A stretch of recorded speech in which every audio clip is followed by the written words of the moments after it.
What up, core boys? Woo! Welcome back. I'm gonna try today to actually land some equipment on the moon. It's going to be both scientific, which I might transmit back, as well as I'm gonna have a lander, or more specifically, orbiter section placed there, so I can actually next time send a Kerbal, hopefully Bob, maybe Bob and Jebediah, we'll see what happens, there, and he can use that second orbiter to come back.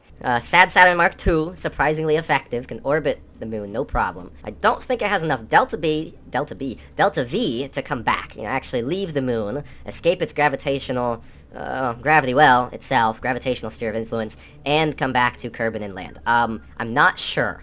I might have to significantly increase the size of this thing, which I'm sure, as all of you know, larger the size, larger the fries. Larger the size of the craft, the more thrusts you have to lift it off, which means the more fuel you have to lift it off, and diminishing returns. Leave a like for diminishing returns, guys. They really make things inconvenient, So today, I was actually thinking about talking about the moon landing, since we're going to the moon anyway.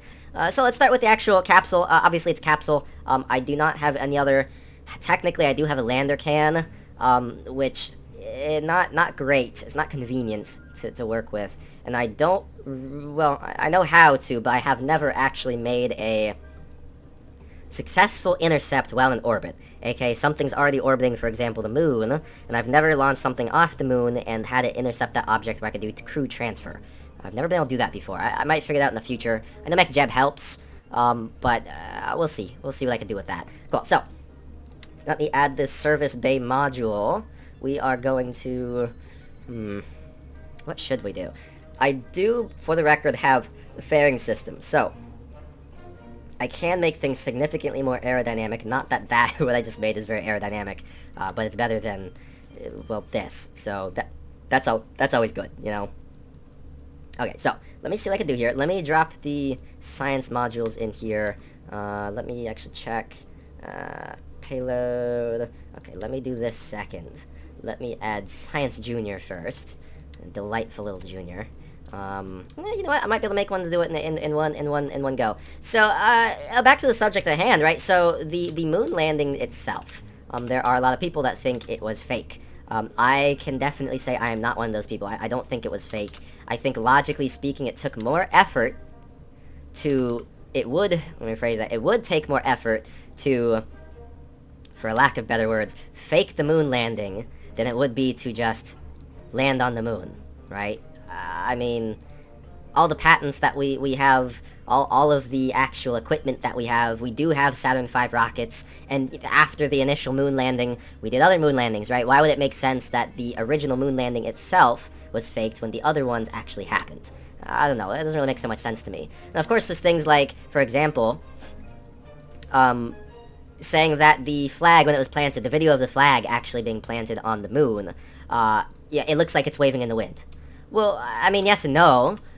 In the end, if you go by the physics standpoint of the situation, rolling out the flag and rotating the flagpole itself to get it into the lunar soil, if you want to call it that, the lunar regolith, would take kinetic energy, and that kinetic energy transfers to the actual flag itself. So I can't necessarily say that, it was, say, in the warehouse. And besides, even if it was in the warehouse, why would they leave wind into the shot? With all this gigantic budget they theoretically did it with, it doesn't really make so much sense in that case. I'm not saying it wasn't. I'm not saying it was, specifically, either. It just doesn't make any sense that they would put all that effort into something when they could have just done it at that point. Okay, this one, 200. 100. Okay, so that's the equivalent of 2 batteries. We are still going to put 2 batteries here, just in case. I do not want to run out of power when I'm up there, and quite frankly, I don't really have any photovoltaic cells. These things are kind of useless. They generate what? 0.3 electrical charge per second, and that has to be in direct sunlight. That's not great. It's not great at all, actually. It's pretty terrible, in all reality. Okay, so, that is this. This is going to be the actual landing module, so let me add the legs on here. We can have that. Okay, perfect. With that there, and we can have this here. What? There we go. Wow, that looks pretty spiffy, huh? Maybe a little bit tall. Not gonna lie to you, that is definitely a bit tall. but we should have, hopefully, we do not. We don't have any ladders. It's okay. The moon has really low gravity. You could just use the RCS pack, float around a bit. It'll be alright. So what we're going to do is we're going to put these radially mounted chutes on here. Radially mounted chutes on here. And just for the sake of rounding it out, we're going to do this. It's a bit much. Okay, we're going to do this. And hopefully, how much drag does that have? Tolerance, 12 meters a second. 264 meters per second. Okay. Okay. Yeah, okay, well, we'll figure it out. We'll test it out really quick before we actually launch it. Don't want to have anyone get destroyed on impact, like we've had before, that's for sure. Okay, so, once again here, we are going to have our decoupling occur. This is going to be the section that connects to the main rocket assembly. We are going to have significantly better radially mounted decouplers now, which do also allow for fuel transfer, which I do really like, and we don't have to have a bunch of fuel lines running everywhere and, well, causing more drag. So, we are going to now jump in here. This, next, is going to be a fuel tank, which we might, see what we can do here. Let's add an adapter. So, coupling, adapter, beautiful, I like the way that looks. We are going to now add, let's see, a larger fuel tank. Perfect. And this is going to be our landing stage for the moon. That is not true. We need to remove these from here. This, more or less, is going to be our landing stage for the moon. They are going to land nice and neat. We are going to have, I would like to say, what gives us the most thrust? Liquid fuel, 120 kilonewtons. These have a surprisingly large amount of thrust. Can do that. Should give us a good option. And then we can also add this in the center. It'll give us as much thrust as we can get out of it. Okay, so we're gonna label this lunar lander. It's gonna be beautiful, and by beautiful, it looks really dumb. Yet, this is what science is for. So we're gonna test this, see how well it does on Kerbal surface. Oh, it can easily land on the moon. And look how much delta V it has. Oh my gosh, perfect. We about 1,000 meters a second in, 1,000 meters a second out. This is... Ooh, this really can't be lander, can it? I need more delta V if it is. Huh. This would have to be an orbiter. Okay. Wow, this is surprisingly solid. I'm actually pleasantly surprised with how well this works. Yeah, we're not gonna put all that work on that for that. Okay. And have plenty of reaction control with RCS stabilization. If I were to add RCS thrusters on here. Look how much... Jesus, look how... Ooh, gosh. I'm gonna kill him. This G-force is climbing higher and higher. Okay, we're reverting. He's gonna die here. Okay. Okay, so that has to be our ascension stage. Which means I have to have a good landing module. Because this detaches thrusts up, which means I should... Say payload... Let me do structural. 0.1. Yeah, it's not worth removing. Okay. What should I do? It's a good question. Okay, so this is going to get us back to Kerbin, and then we will detach here. So that means underneath, what I'm going to have to do is once again a decoupler.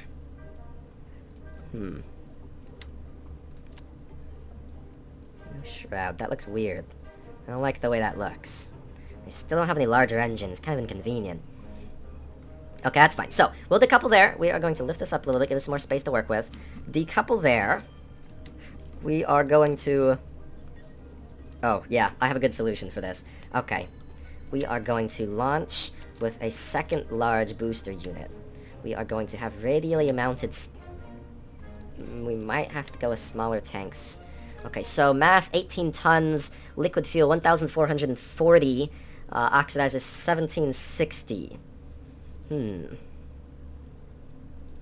we do with this? I'm going to put 4 landing legs on here. Let's put 4 landing legs on here. Ascension, no, we'll keep it on here. Okay.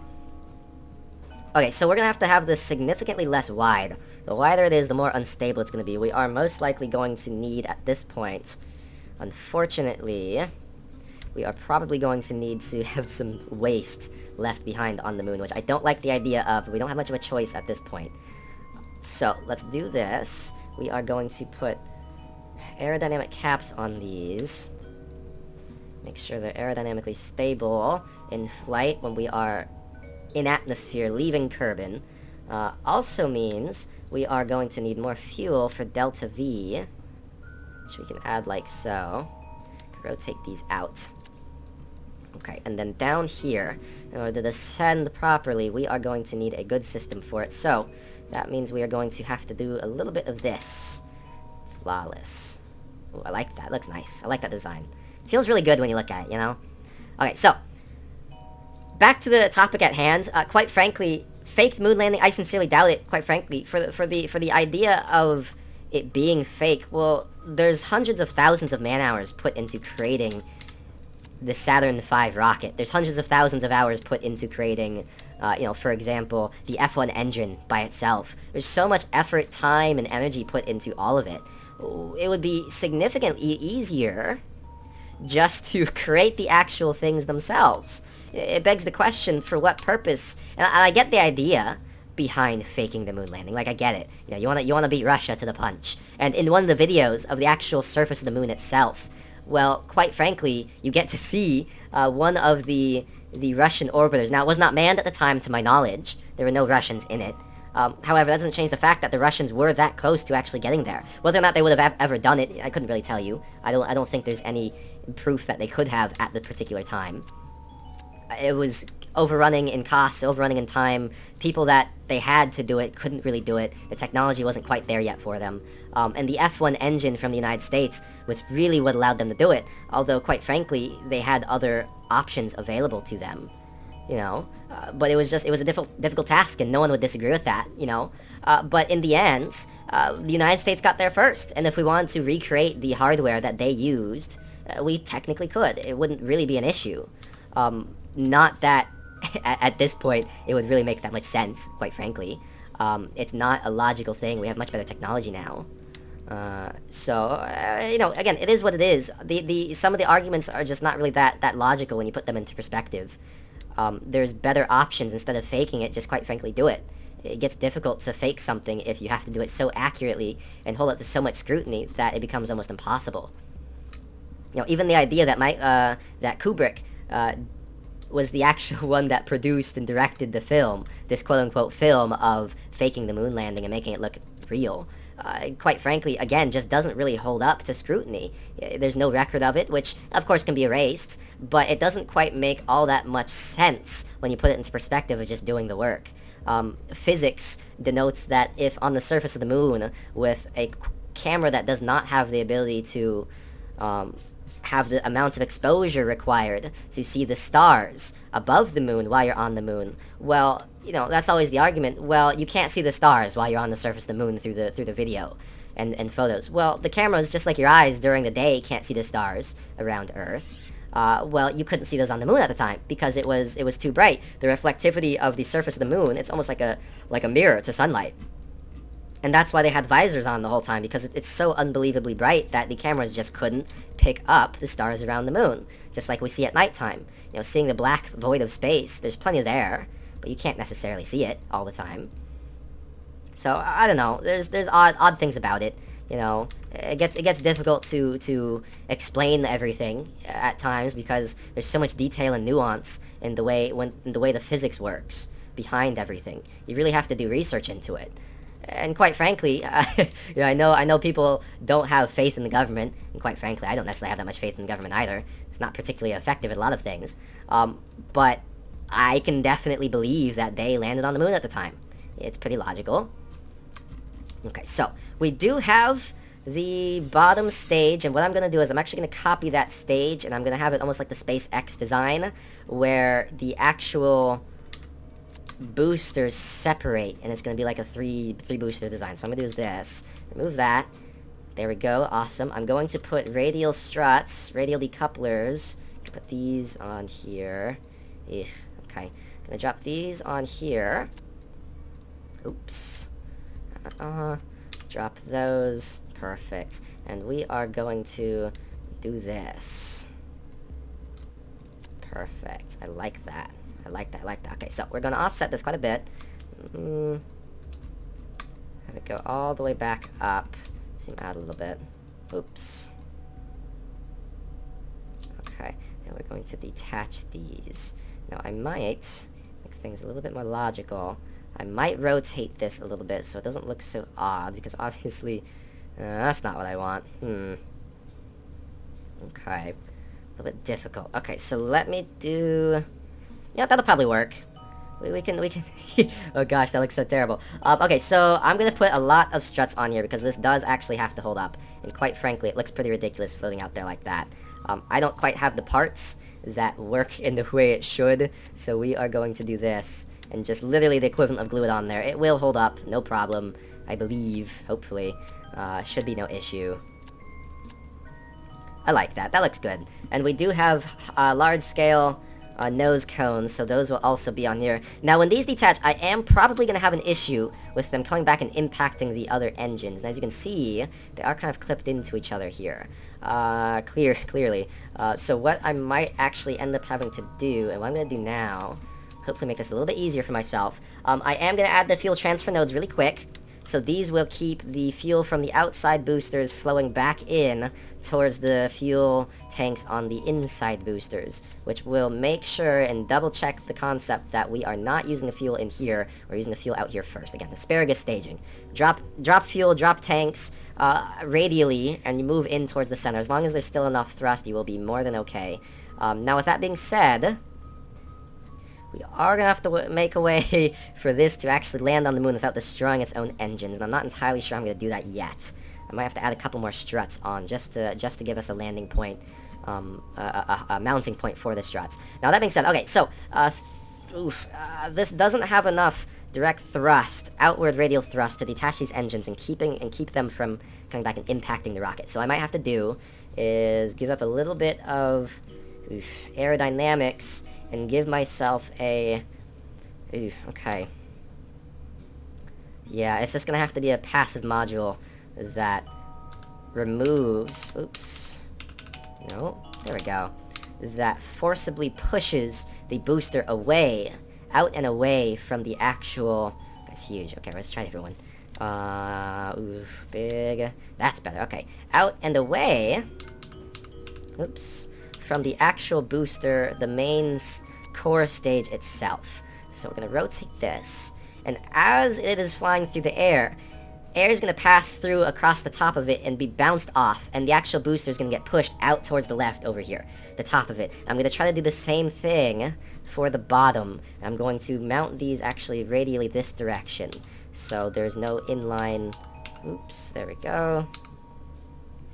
We do get to keep the aerodynamics on the inline side of this from interfering with the lower side. So the high side and low side are not interacting with each other, because you can reduce aerodynamic flow that way, and keep the entire thing moving in the correct direction, as you want it, as it moves, right? So we're going to move this up a little bit, move this one up a little bit, keep them in line perfect. Okay, now we're going to rotate these out just the same way. Perfect. I know, it's almost like an air brake, to be fair. Beautiful. Beautiful, beautiful, beautiful. Hopefully that works. I've tested similar designs on my own games ages ago, and sometimes they work, sometimes they don't. Depends on the setup. So, we're going to check staging here.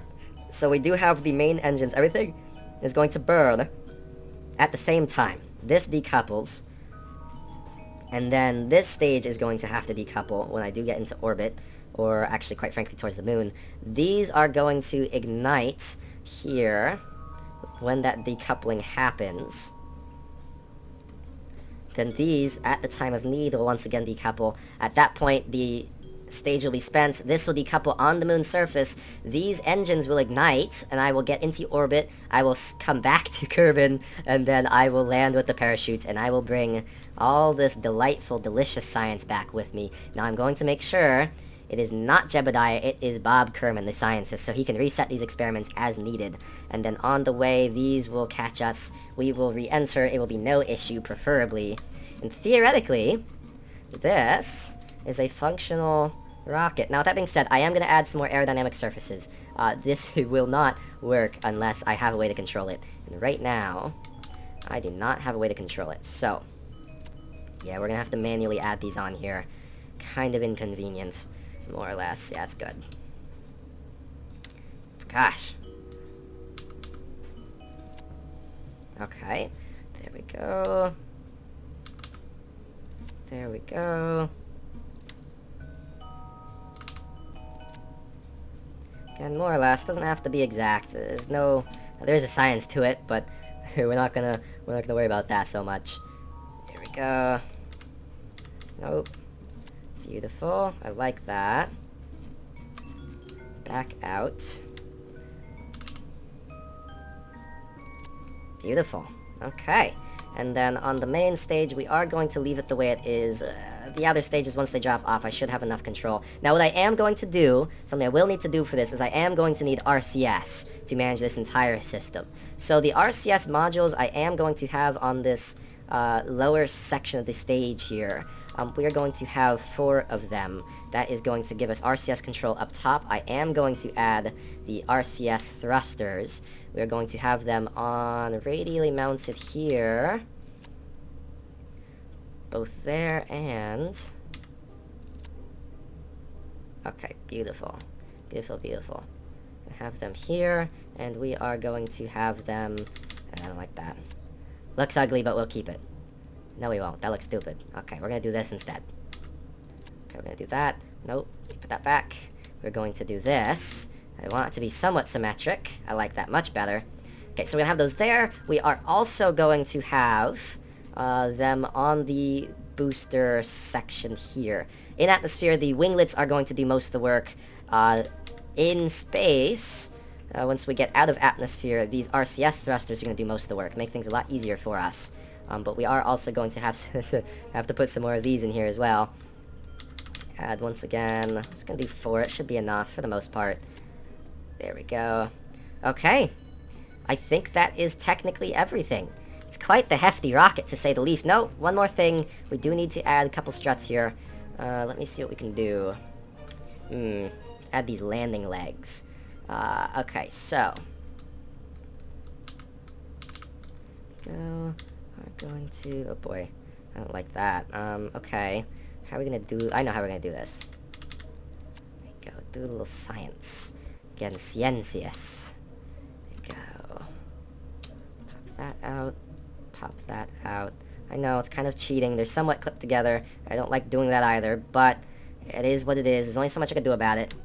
Okay, and then with this, we are going to mount it directly to the side of the rocket, hopefully give it some more stability on landing. We are also going to mount these to each other. Again, hopefully stability more than enough. I certainly hope so, at least. Now, we are going to give these their own aerodynamic caps. We do not want anything here that does not have somewhat aerodynamic stability or anything of that nature. Keep everything somewhat aligned. Now, we are going to drop these landing legs, and theoretically, they will be ready for launch, and there will be nothing left. Hopefully nothing explodes, exiting the atmosphere. Alright, alright, here we go. You guys excited? I know I somewhat am. I'm a little bit nervous, actually. I'm ready. Okay, so. 3... Oh, I saw something jiggle at the beginning. Launch in 3, 2, 1, ignition. Wow, this guy is hefty. Oh gosh. Oh gosh, okay, I'm getting like 38 frames a second, 37. Oh boy, good luck watching this. Oh gosh, it is heavy, but it is working. I can give it that. It's working surprisingly well, I might add. And I wish I had a way to recover these boosters, but unlike real life, I do not have any automated systems that can just, you know, have it on its automated landing cycle like SpaceX, which quite frankly, despite appearances, this functions very similarly to a SpaceX rocket. The Falcon 9, for example, specifically the Falcon Heavy, although that's admittedly a much better design. Let's be honest, look at this monstrosity. Not even tested if it can come back. So staging in 3, 2, 1, stage. Oh, that was beautiful. Oh, how wonderful that separated. Okay, we are going to start rotating. We do not want to miss our window for getting a mostly circularized orbit. Uh-oh. Losing control. We do not have enough control authority on this puppy. This big puppy. Oof. Ouch. Ouch, ouch, ouch, ouch, ouch. Uh-oh. It's burning retrograde almost. Okay, it's coming back. That was a lot of wasted... Oof. Okay, we need to modify this. There's no way. No, no, no, no, no. Okay, what we're gonna do is we're gonna revert flight. We get to see what happened here. Let's go take a look. Look at this guy. It's 90 degrees to the ground, and we should not be 90 degrees yet. We are gonna need some more, I guess, either RCS... okay, I know a solution. Let's fix it really quick. Be right back.